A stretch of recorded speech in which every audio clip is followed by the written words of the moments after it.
Hello, welcome to the next webinar on what's new in version 2024. This time it will be a review of new features and improvements to the design modules of Advanced Design. My name is Mateusz Budziński. I'm a product line manager for structural software in Gretec, and I will have the pleasure to briefly present the improvements of this version. This is a quick summary slide. These are the points of my presentation, which means I will try to present a few selected new features in each design module. I will start with some novelties common to many modules. The style ratio in the info panel. What does it mean? As you know, one of the basic results regarding the reinforcement of concrete elements is the reinforcement style ratio. The value is now visible immediately after the calculation in the bottom right part of the info panel, so you can check it quickly. For multi-span beams, the corresponding style ratio value is presented in the header, separately for each span. The next point, as we know, one of the ways to speed up the work is to use the project templates with predefined settings. Previously, project templates could be selected when starting new standalone project or before opening an element in Advanced Design. Now, additionally, it's possible to apply a project template to element that is already opened. For example, having opened a foundation for design after importing it from Advanced Design, you can use a new command to apply a template to import from this template, for example, just predefined solid layers. Next point is really small, but common to all drawings on design modules. Now when adding custom annotation on drawings, it means any text command on any place of drawings. Now it's possible to enter the text with multiple lines just by using the enter keys. Now we switch to the first module, RC-beam module. One of the options for Advanced Design for reinforcement concrete beams that are supporting concrete slabs is the ability to consider such beams as ribs. Thanks to this, during the design analysis of this beam on Advanced Design, the beam is considered as T-section, and the design efforts are not just the forces acting only in the rectangular beam part, but from the entire monolithic T-section. With new version, when a rib beam is exported from Advanced Design to RCB module, instead of rectangular beam section, the equivalent monolithic T-section is imported. Also, we import the equivalent integrated design internal forces, and not only pure finite element forces. Next improvement to beam is about supports. The column supports can be now located not only from the bottom, but also from the upper side of the beam. This column location is now also imported from Advanced Design model. Thanks to this, we get better quality of drawings, as we can see the real position of columns. The next change is similar to the previous one. Now it's possible to define as a support another beam, perpendicular beam that acts as a support. This data can be edited manually, so we can define, okay, this is a perpendicular beam that's acting as a support. But also this data can be imported from Advanced Design. Again, this also has influence on drawings, because on drawings you can see that kind of supports. And the next point is also related to perpendicular beams, but this time to smaller ones. Now we can define such perpendicular beams that have a lower height than the main beam and are not treated as a support. Such smaller beams are now also recognized when importing from Advanced Design model. Thanks to this, we have better drawings as we can see the position of that perpendicular additional beams. And the last point for beams, we can display now diagrams with values of reinforcement areas calculated for torsion. There are separately two diagrams, one for longitudinal and one for transversal reinforcement from torsion. Next module, RC column. In the column geometry definition window, we can now define not only the height, but also the width and the length of upper beams. This information is now also imported from the advanced design model. This beam geometry data is now automatically transferred to the window for automatic determination of column buckling lengths, if the auto method is selected. If the auto method for the column buckling length is selected, then moments of inertia and beam lengths are filled automatically to this special dial. The next is a very small but often requested improvement. One performed by default check is the verification of columns resistance with using interaction curves. It's a very helpful verification, but it's not mandatory in most standard regulations. So this small improvement is just a possibility to deactivate this check for columns. Next point is for editing bars. Now we can select the method of distribution of transverse bars on columns. We can define the distribution using the quantity or quantity on length, spacing or spacing on length. In fact, this helps a lot when defining bars, as when defining distribution on a table, depending on the selected option, all other parameters of this distribution are automatically calculated. So this makes the definition and addition of that transversal bars process much easier. Now is the time for the foundation module. I will start with a small point. When we have defined a multi-layer soil and we activated the verification of bearing capacity using the substitute foundation method, then the shape and the dimensions of such a substitute foundation are now presented in the view. So it's easier to check results of this method.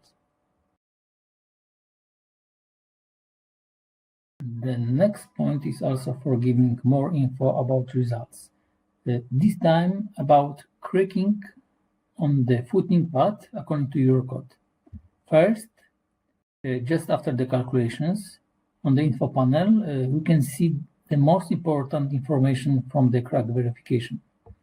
And second, on the report, there is a new table with details about the crack width check, and both improvements makes that it's easier to check results of this verification. The next new option is also related to cracking. Now it's possible to keep the cracking in the limit by automatic increasing the reinforcement. There is a special new option for that, and when activated, in case the crack width is bigger than the limit, an additional reinforcement is added to decrease the crack width. This is useful in cases when it's more beneficial to keep smaller footing thickness with more reinforcement than just increasing the thickness. Yes, the next module is a concrete wall module. First improvement is related to drawings. When we generate drawings for walls, by default, a rebar schedule is generated.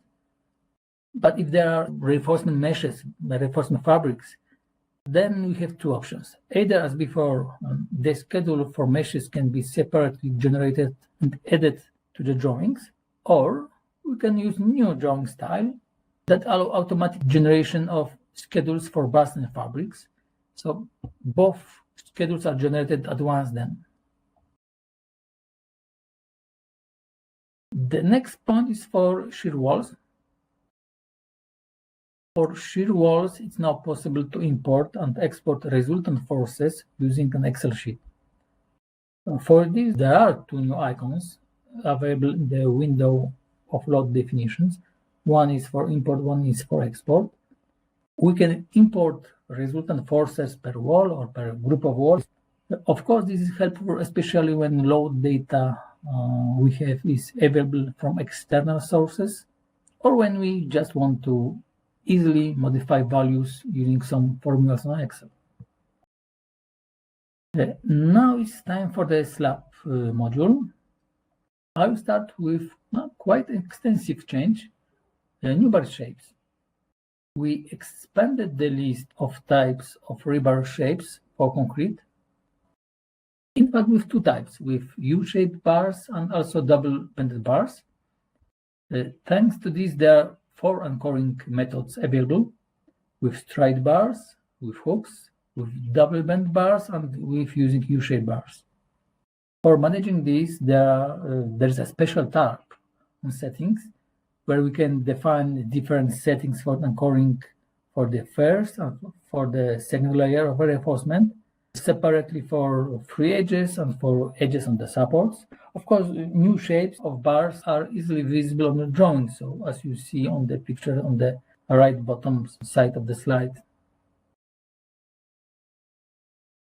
And continuing the bar anchoring topic, in the latest version, the window for editing generated reinforcement has been expanded to allow editing anchorage parameters.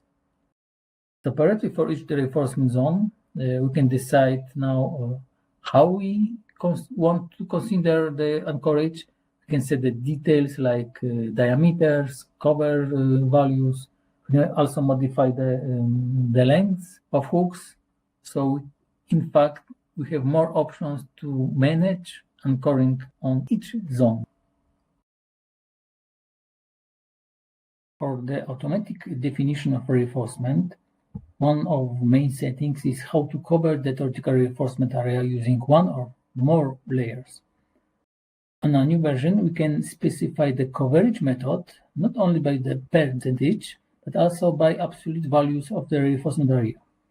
For example, for the bottom reinforcement in the X direction, we want that the first layer of the reinforcement should have minimum 6.5 square centimeters. The first layer means the reinforcement that is covering the entire slab. And if there are some areas where we need more reinforcement, more than 6.5 square centimeters, and additional bars will be added locally as the second layer. So with this, we can easily manage the amount of reinforcement covered by the first layer. But as we know, not only automatic methods are available for slabs. Sometimes it's better to define reinforcement zones manually. Until now, zones were defined by entering a closed polyline, point by point. Now we have also 2 additional methods, defining a rectangular zone by 2 points and a rectangular zone by the center line and offsets. Such new methods are much faster and easier to use, so defining zones graphically is now much easier. Now we switch to improvements to drawings for slabs. First, we can generate drawings separately for each reinforcement direction. So we can generate, for example, the drawing for the top reinforcement with bars only for X and only for Y direction, as we can see on the screen. Of course, as it was possible earlier, we can also generate drawings with bars in both directions.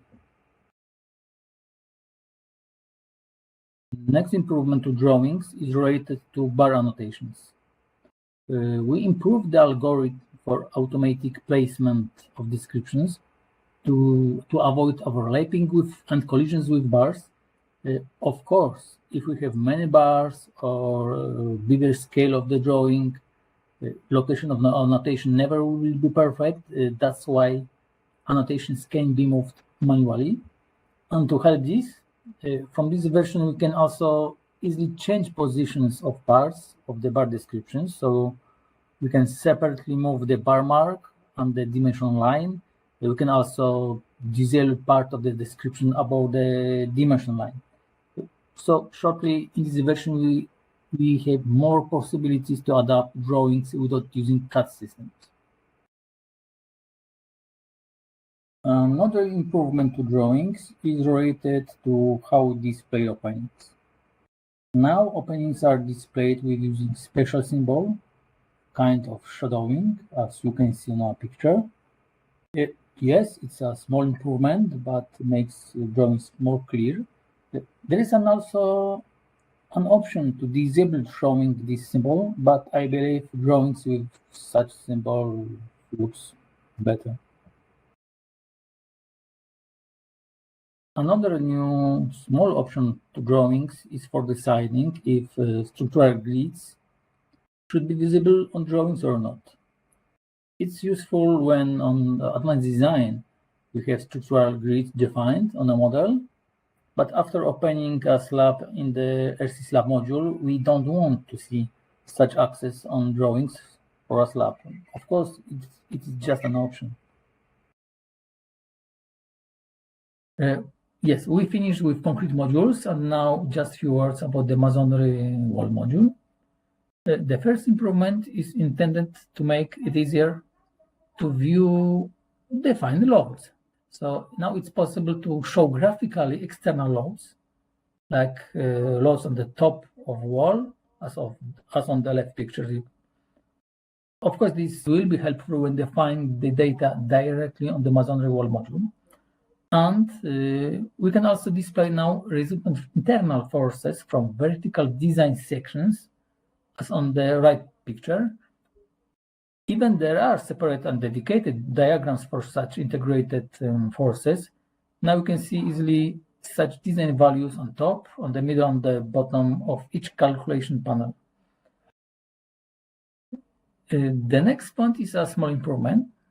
When displaying the results in the form of stresses diagrams, now it's possible to select the position of the horizontal section used for stresses, if it's a bottom, if it's a middle or top of the wall.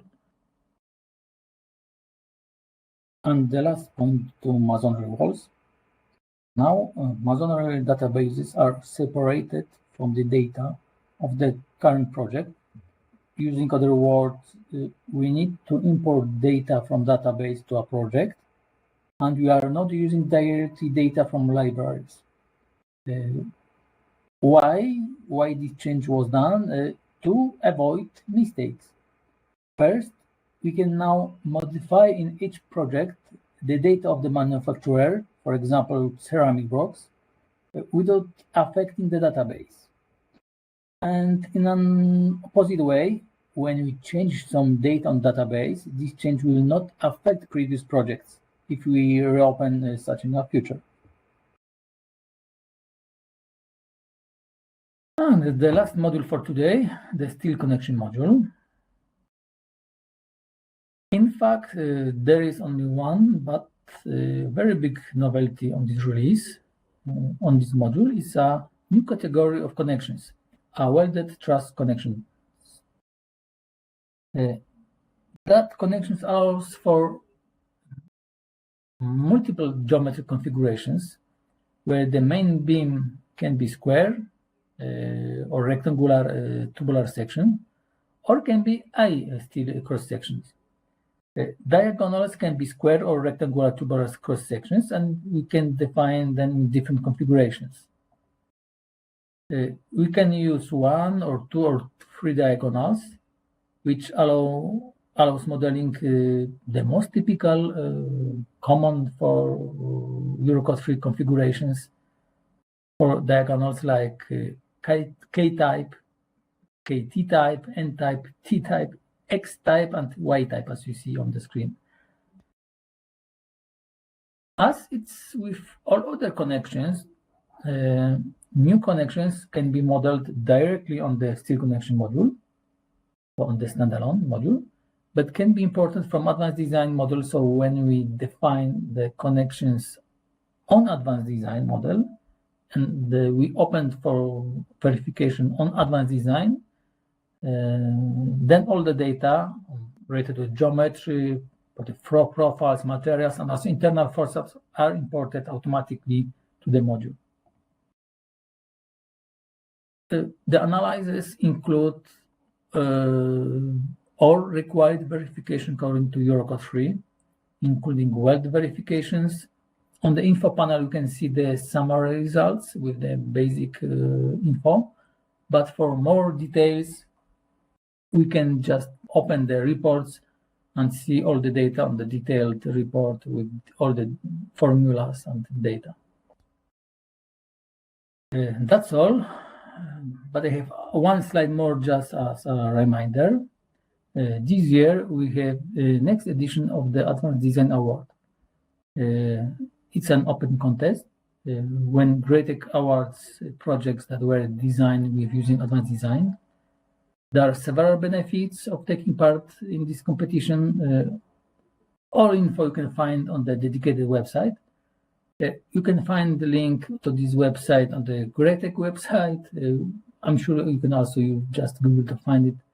And I think it's really worth to take part on this competition. That's all. Thank you for watching and have a nice day. Bye.